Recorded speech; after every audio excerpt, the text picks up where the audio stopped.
Mizutina. Hello everyone! Today you'll be seeing something interesting, so don't adjust your YouTube videos thinking it's a monthly haul when it's actually originally it was supposed to be the top 9 of 2020 and it kind of turned into the top manga of 2020. So scratch that 9 and replace it with a whole lot of manga. So today we're going to start with the biggins of the group. So, you know those above standard size mangas you used to, the extra large babies? Well, we've got 1, 2, 3, 4, 5, 6, 7, 8, 9, 10 here alone that were really good this year and stood out against all odds. First, we'll start with the biggest baby of them all, and it is, of course, as usual, another Ginji Ito title with Venus in the Blind Spot. I enjoyed all the mini stories in it. I liked some of them. Some of them I was just a bit weird about. I think the human chair was my favourite one out of all of them. And, well, of course, this year we got some, pretty pictures, some coloured pages, some stories that were in the last lot, like, the the Enigma of, I cannot ever really pronounce that place. Let me double check for you. And of course I just skip it completely. Here we go. The Enigma of Amigata Fault and the Satire of Principal Post were all done before, but the rest of them are kind of new. As I said, I really enjoyed The Human Chair the most, and I think The Licking Woman was a close second, with Venus in the Blind Spot, the title of the story, being about third for me. It is a good horror, it is screwed up, it is, of course, a Ginji Ito title. Also, that came out, I think, earlier this year as well, but I didn't want to put in this pile, is also the art book by Ginji Ito. I really enjoyed looking at all that.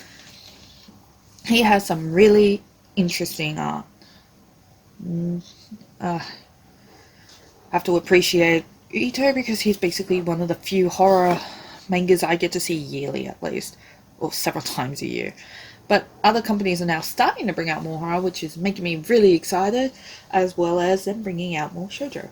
Like, another one. It's a single sole lone volume from Yam Press. It is also from the horror genre, but it's also very, very cute. It is Sadako at the End of the World. I chose this one simply because, A, it's about Sadako, and there's a lot more Sadako-based series coming out, which I'm really excited for, like the one that's coming out with 7 Seas. I think it's next year, so it might end up on my list. Who knows? We will see, but it was enjoyable. I liked it. Why I like this one in particular, because basically it's the end of the world. There's no videos. Oh, I just realised I'm not wearing my necklace. Never mind that.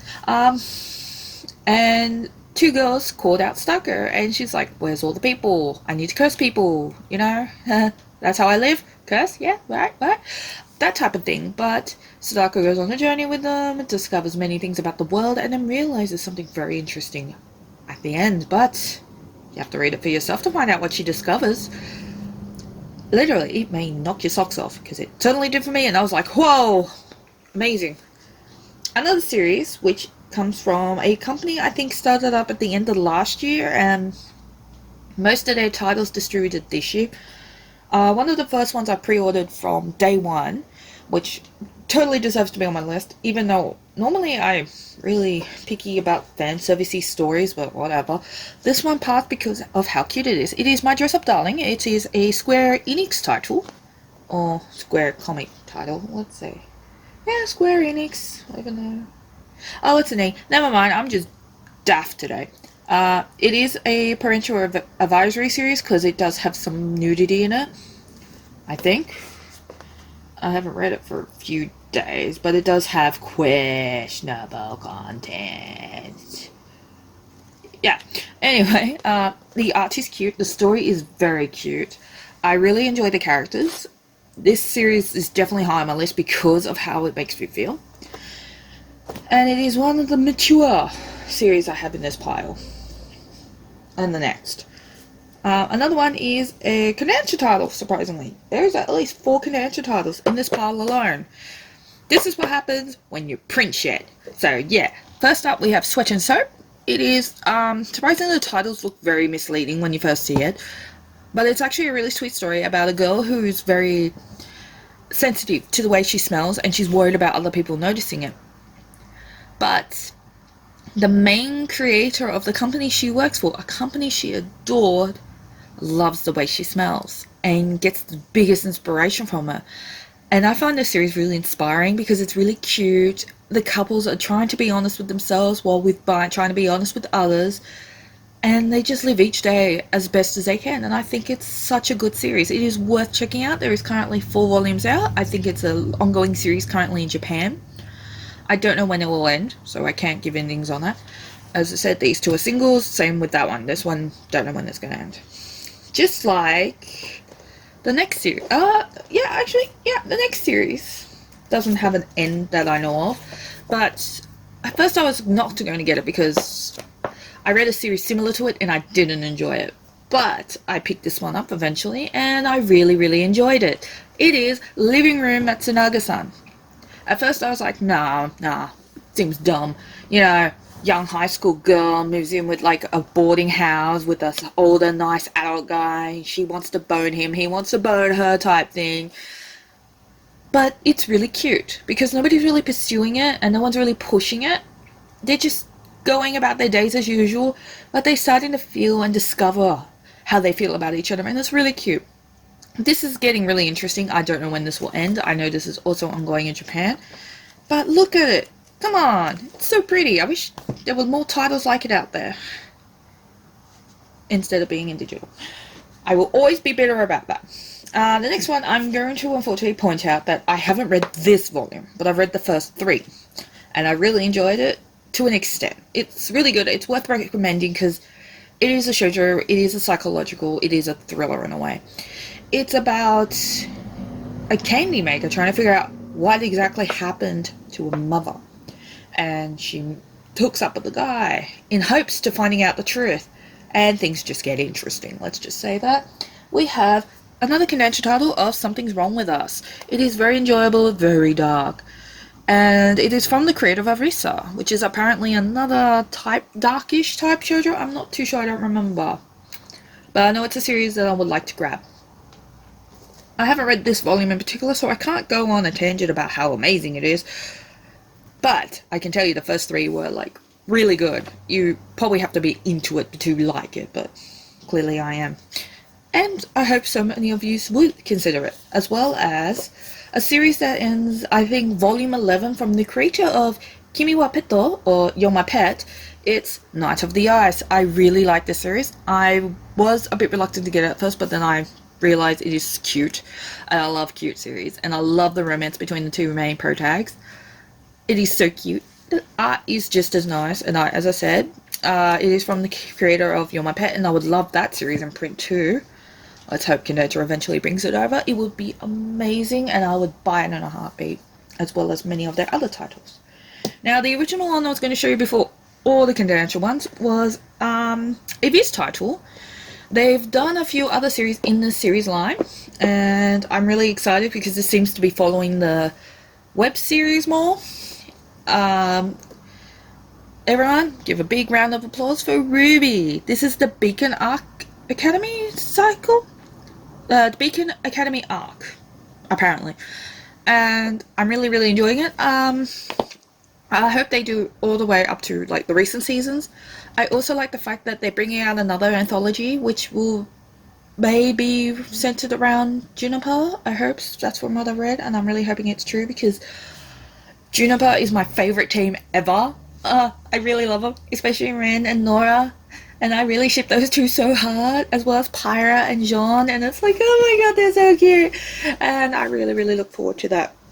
So when that comes out, you're going to hear me all about that, as well as the next volume of this. I really love Ruby.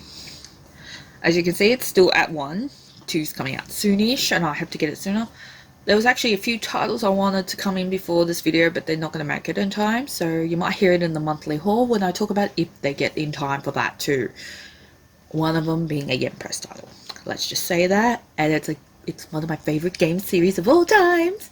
Kinda between Final Fantasy and like Persona and other RPGs. There's a lot of games I like. Anyway, back to what we were talking about. Next title is Seven Seas, My Androgynous Boyfriend. Originally I delayed this one as well because I was like, this kind of seems silly. And then I picked it up by accident and it's like, This seems really cute. I need more, and here we are at volume 2. I cannot wait for volume 3. Just like Ruby, there's another series I really enjoyed.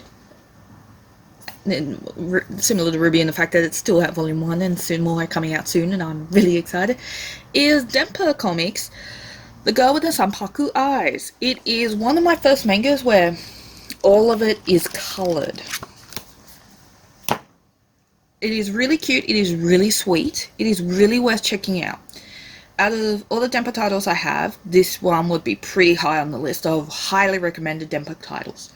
So please do check that one out. It is so cute. It's about a girl who has sharp eyes, but she's sweet, she's shy, she's kind, and she really likes this guy. And I really, really hope that in the end, they all hook up. But that's just me. I always want that to happen. Next, we're going on to the standard size mangas. We got another title that I mentioned earlier, and then I realized, ooh, it actually came out this year, so it deserves to not be a special mention and be an actual mention.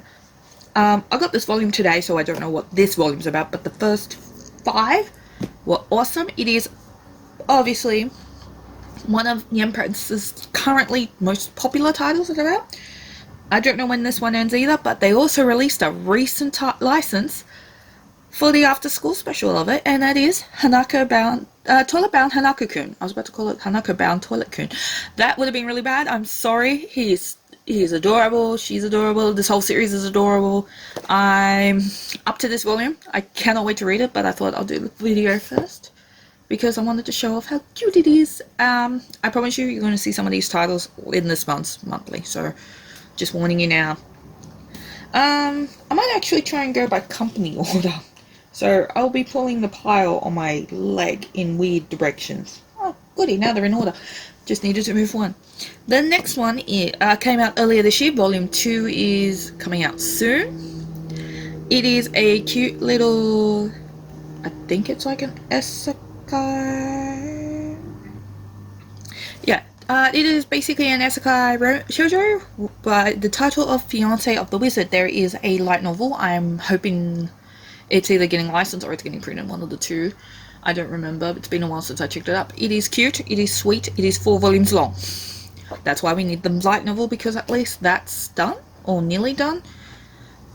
It's just like 7 Seas when they finally released the Accomplishments of a Duke's Daughter light novel. Though I have a feeling they were holding that back until they released the light novel Airship line, which I am not unhappy about, because that was one of the volumes I've been asking for to death, along with My Fiancé is a Villain, which I would really like to see in print as well. Or licensed in English, as well as Nana Together, but that's more likely to go in 7 Seas Ghost Ship line more than anything, and I'm secretly hoping they eventually get around to it. Please, 7 Seas, do it. Anyway, next up we're going to dabble into the shoujo line of Viz Media. One of my favorite series by this creator in general. I'll give you a hint who the creator is. It is Ayo Sakisaka. If you know me, you know which title this is, because I really enjoy it. It is Love Me, Love Me Not. It was one of those titles again where I was like, should I, shouldn't I? I was burned by Ayo Harurai, and I was indifferent about Strobe Edge, even though that, compared to Ayo Harurai, I would prefer it over it. This one is my favorite. It observes more love, more romances. The shocking revelations happen earlier, so things are starting to get cleared up, and then I'm waiting for more shocking revelations. And I kind of really like Rio and Yuna, and, you know, all the other characters, and Akari and Kazumi? I don't know, I butchered it, I'm sorry. I love the characters in this. They're sweet, the art's nice, the book's nice. I mean, come on. This show, yeah, sure, romancy. But come on. Even this originally, I found out in, like, Hanakimi.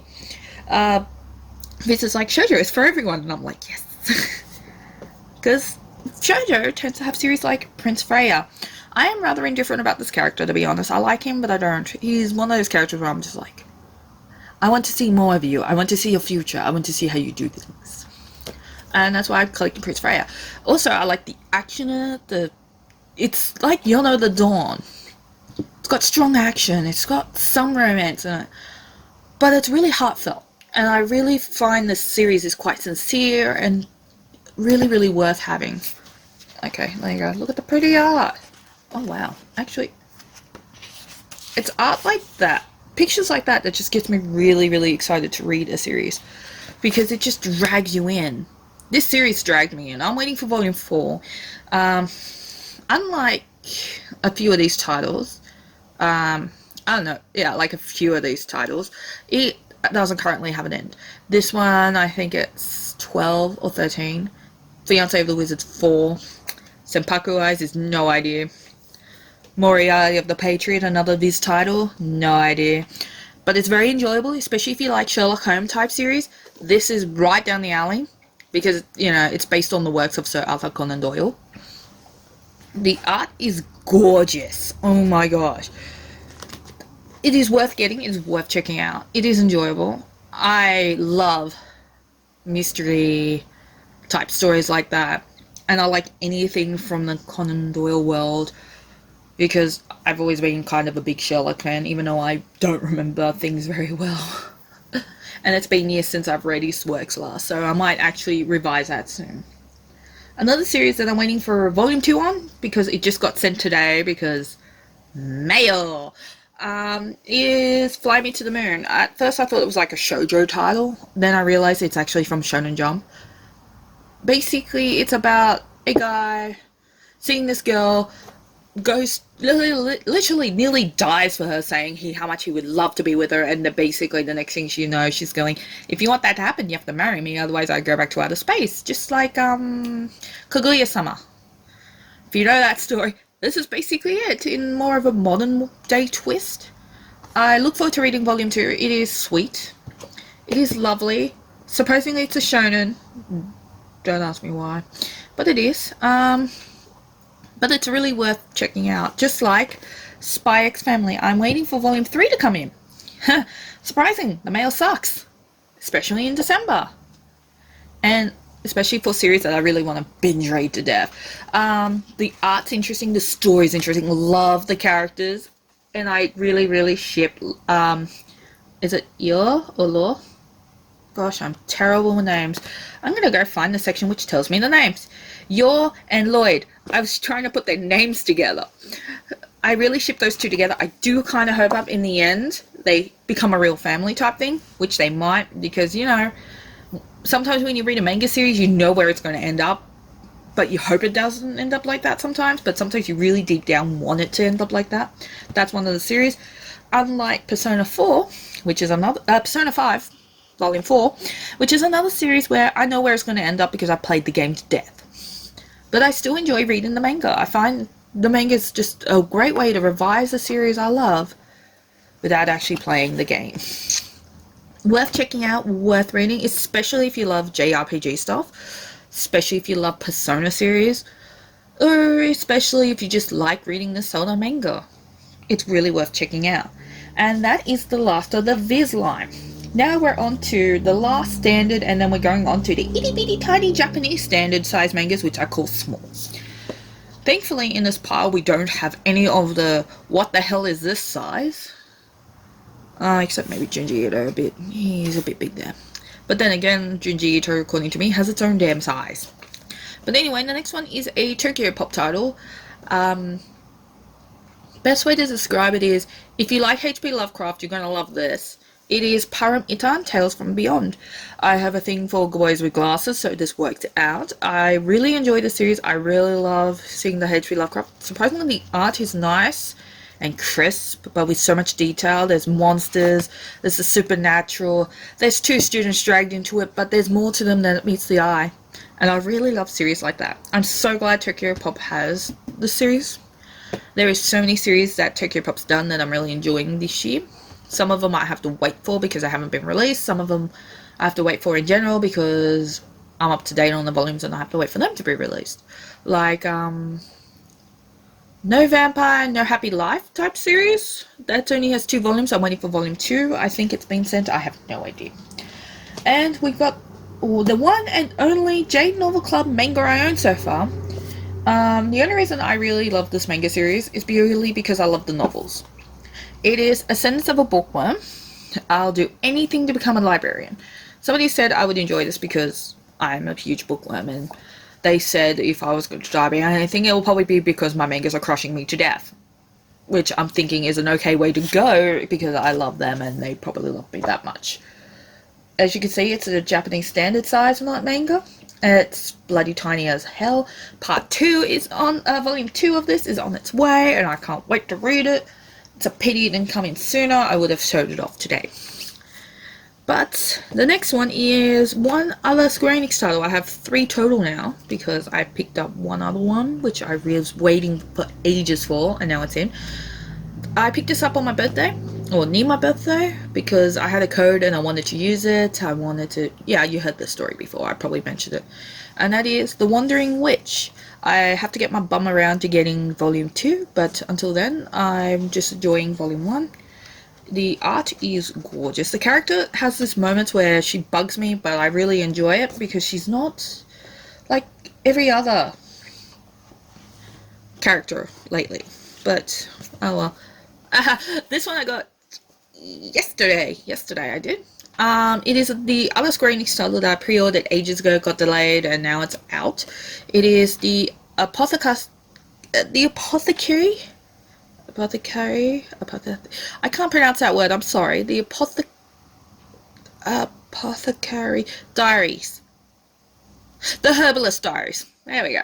I love this series. It looks exactly like something my friend would watch of her Chinese dramas and that. And I showed her that and she basically agreed with me. I mean, look at it. It is gorgeous. The art is gorgeous. The story is so strong. It's got supernatural-ish things in a way. Oh, I just realized wandering. But basically it's about a girl who got captured, kidnapped, and put into servitude in the inner palace where only women are. And there's this one dude wandering around outside of the eunuchs and the emperor himself. Basically, it follows the tale of those 2 characters, which is Ginji and Mama. And I kind of ship those 2. I really do. I'm sorry, but they look so cute together. But I'm enjoying the series. I like what it's about. I love the art. I love this huge pile of my top whatever of 2020 is basically stories, characters that grabbed my attention and had me hooked for the whole year and made me just literally run out and pre-order it as soon as it was like within a certain amount of days. Along with other ongoing series which I want to either finish or I just really, really want to read and finish. Like Hatsuharu 13, it just came in today. I am not ready for that, but I am ready for it. Anyway, we're on to the last 3. Yes, we're nearly there. We're on to our last 3, and it is all 7 Seas titles. The first up is a series I didn't think I'd get into because I'm not really into big burly men. But I really enjoyed where this is going, and I can't wait for volume 2. It is Cutie and the Beast. I have this already pre-ordered, just waiting. It is adorable. Basically, it's a girl falls in love with a wrestler, and they finally meet, and they start to, you know, be attracted to each other. It's a romantic comedy, and it's one of those series where I feel that he's going to wait till she's of age before she does anything, because she's currently 17 and he's 27, so there's like a 10-year gap. I'm pretty sure that there's the same thing going on with this one here, and maybe like 2 other series in here. I'm not surprised if there is like age gap galore, because some of them just work so well. That's why I picked that one up, because it just so sweet. They're so wholesome. The other one is a spin-off series of The Ancient Magus Bride. 2 of them came out this year. Only one I'm really keen on collecting. The other one I'm just gonna delay until I have like nothing to pre-order, and then I'm just gonna throw it in there with series like Black Clover and Kaguya-sama, which I'm slowly catching up on. My one is, unfortunately I didn't like Jack Flash as much as I like The Wizard's Blue. It follows a painter who every time uses the color blue, interesting things happen. And then basically he becomes wife to a mage. Kind of, sort of dealio. It's not really much of a spoiler because you find that out in volume 1. But it is really cute. It is really worth checking out. Last but not least, I would have liked to have put in titles like the Madoka Omnibus and a few other series, but they didn't come in time.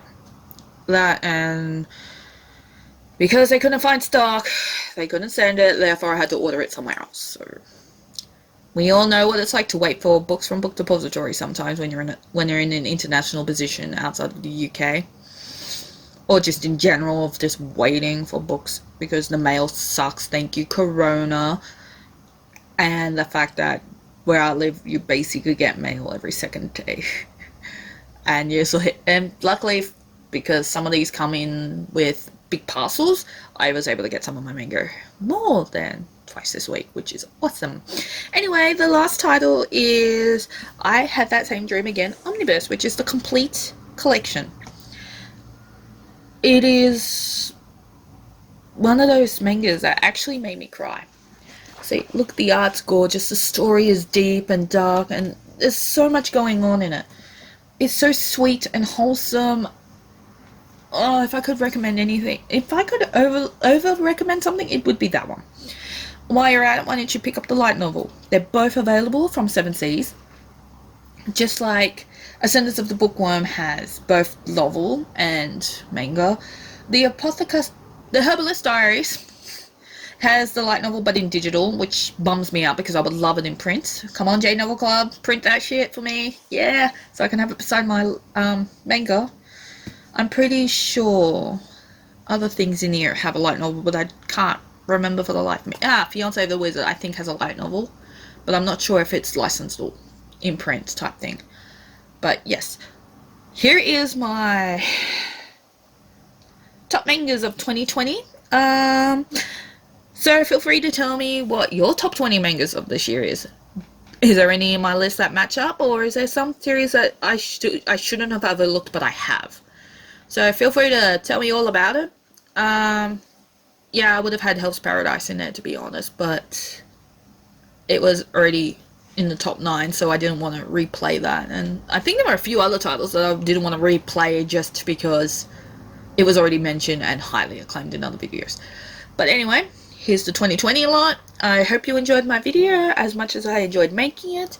I hope you have a lovely holiday because Christmas is just around that corner, and I hope all the best for everyone, and take care during this horrible year of 2020, and hope 2021 pulls up its socks and knock it out of the park to be a good year. Until next time, read, collect, enjoy all the things. Yay!